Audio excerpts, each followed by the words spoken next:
এক অপূর্ব সুন্দরী নারী এক কৃষককে বলল, আমি তোমাকে বিবাহ করিতে চাই। কৃষক তো নারীর চেহারা দেখে পাগল হয়ে গেল। সে দেরি না করে নারীকে নিয়ে কাজী অফিসে গিয়ে বলল, তাড়াতাড়ি আমাদের বিবাহ দিন। কাজী সাহেব নারীর চেহারা দেখে সে নিজেও পাগল হয়ে গেল।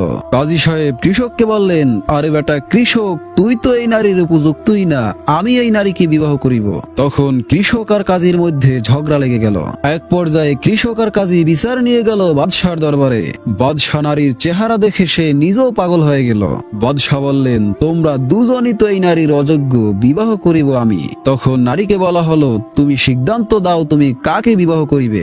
নারী সিদ্ধান্ত দিল, যে আমাকে দৌড়ে ধরতে পারবে আমি তাকেই বিবাহ করিব। কথা মতো নারী দৌড় দিল। পিছে পিছে কৃষক, কাজী ও বাদশাহ দৌড় দিল। দৌড়াতে দৌড়াতে এক সময় ছটফট করতে করতে কৃষক মারা গেল। তার কিছু দূর পরে একই অবস্থায় কাজীটাও মারা গেল। বাদশাহ তখন নারীকে বললেন, এখন